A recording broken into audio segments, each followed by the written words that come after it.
Nagpalang araw mga kap, muli po yung lingkod, General Orayon. Lady Orion.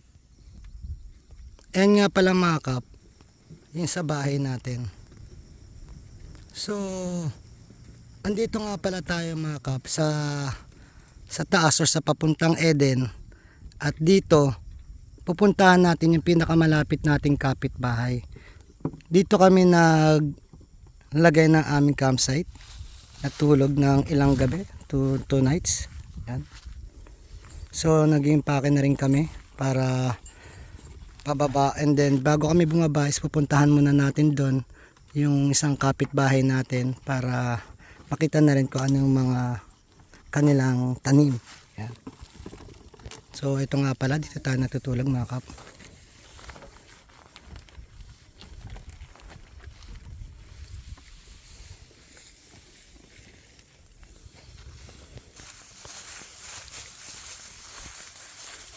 Bali mga kap, ang ginagawa natin, lalo sa mga paghuhugas, pagluluto, bali nag-iigib kami ng tubig doon sa kanila Tatay Itong or sa Ordanza family. So puntahan po natin sila. Bali sila nga pala mga kap, yung pinakamalapit nating kapitbahay dito sa upland. And then dito rin sila nagtatanim. So tara, check it out. So doon tayo nagliligpit na sila mga kap.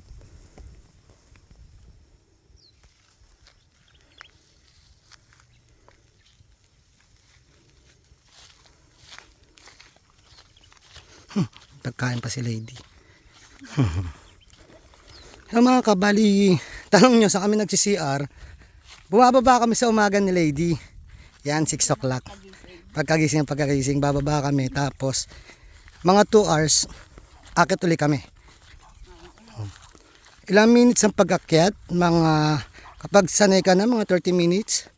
Pagka baguhan ka is mga 1 oras. Ayun ang kanilang gabi.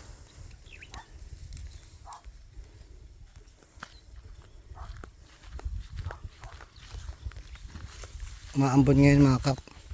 Ang madadaanan natin dito mga kap, puro mga bayabasan or puro puno ng bayabas, and then nandito rin nakita yung kambing nila. Bali sila ang matagal na rin dito mga kap nakatira. Ibig ko sabihin sila pinakamalapit nating kapitbahay na natutulog ng dito or dito na nakatira sa upland. Yun ang kanilang mga kambing.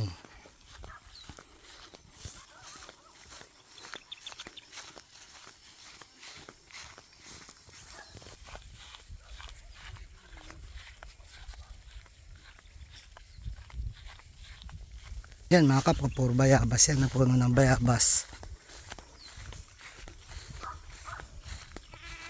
Sa Manila, pag sinabing bayabas, bayabas ka, yung mayabang ka, ganyan. Ayun yung parang lingwaheng, ano ba, kalye, ganyan, na yung tawag.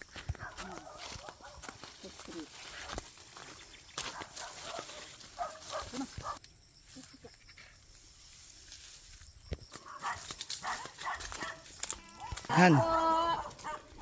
Tao po.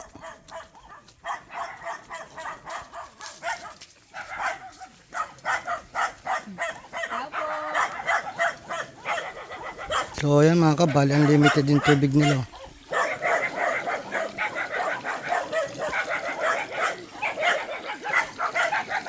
Ayun mga kabali, andun ata si nanay, punta natin sa may gabihan.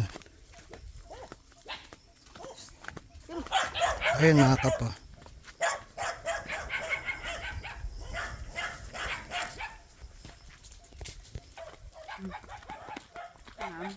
Oo nga eh.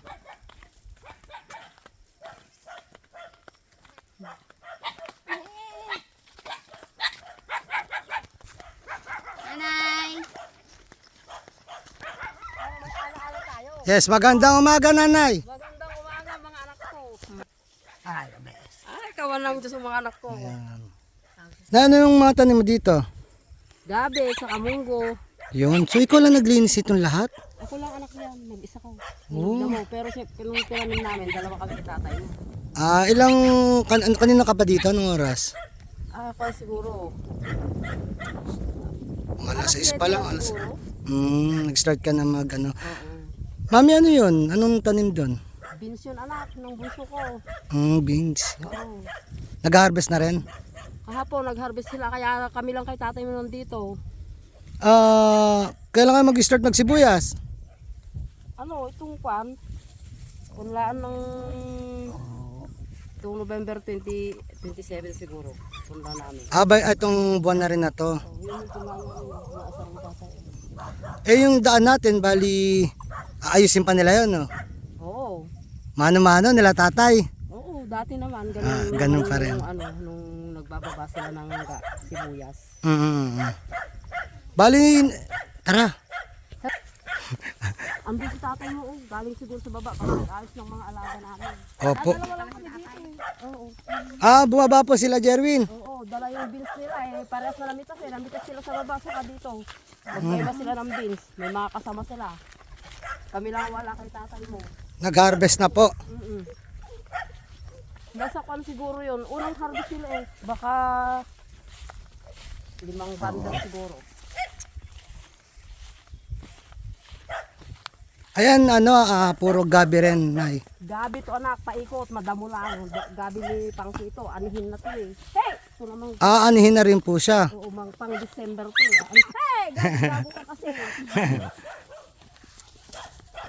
Maraming salamat sa pinahira mong Ano man anak, plato at saka kaldero. tayo kahit sa baryo, wala ka nang iba-iba. Opo. Ang kanyang kabait sila nanay dito sa taas. Nako anak, dito hindi kami nawawalan ng bisita nung kailan lang, meron na naman bago kayo. Opo. Halos linggo-linggo meron dito eh, mga tao. Di ba?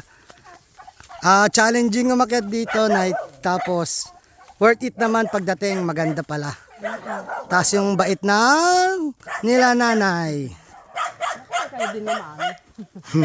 Salamat po. Ayun na lang po may iwan natin dito sa mundo, yung kabaitan. Oo, alam mo ka mong yung sama ng anong iwan mo. Tama. So yan, malilim ang kanilang lugar dito. So yan ang tahanan nila nanay. So yun, may mga alaga sila dito mga kap. Sige po, dali. Yan na yung mga backpackers natin. Yan. Itong kanilang water source mga kap. Gaano kalakas. Diba solid?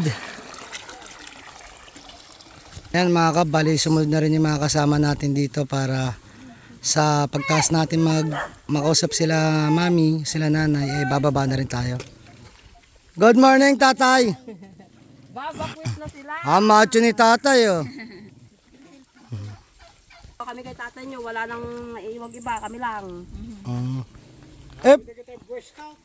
Opo. Uuwi na agawid na abil nga Boy Scout. Sino na baba sa baba? O yan mga kabali, yung basura natin inangat, kailangan isasama rin natin pababa. So sa lahat sana ng aangat sa mga upland natin sa bundok, sa mga nabibitbit natin basura, isasama rin nila pababa. Para ano yung kalinisan ng ating kabundukan. So ito nga pala si Tatay Itong Ordanza. Tay, pagka binababa natin yung produkto natin dito, katulad yung mga tanim yung gulay, sibuyas, ano yun, binabayad pa ba natin sa mga tao yung pagkakarga sa kanila at magkano? Kasi ito, magmula dyan sa Palusong, 50. Madalit sabi, hanggang doon sa sa Ilog? maabot ng sasakyan, 150. 150 kada sako. So, kung sa 10 sako na ibinaba nila, 1.5 pa ang ginagastos nyo, maibaba lang yung produkto. Baba lang. Pero kung nakakarating di sana dito yung sasakyan, mas... Konti lang sana ang Siyempre, aabutin ng sakay dito, mas mura sana ang At mas syak- magaan. Mas magaan. Oo. Yun. Halimbawa, kung kada sako 100, makakaminos ka ng 50. Opo, malaking bagay na po yun. Malaki na yun. Kung sa 100 piraso, malaki na yung 50 na yun. Di ba po? Kaya yun ang Kaya kung makakuha ng daan sana, ikainam sana para May ibaba hindi ka yung mo produkto. Makakakuha ng At saka mas marami pa kayo maitatanim. oo. Ito mga control lang ang kuwan kasi kung marami kang itatanim na kuwan, ito siyempre ito na Opo. malaki rin, gastos din ang ano. Kaya So kailan start po ng taniman nyo tay? ah, Ang simula ng taniman ng sibuyas nyo? January ang kuwan dito.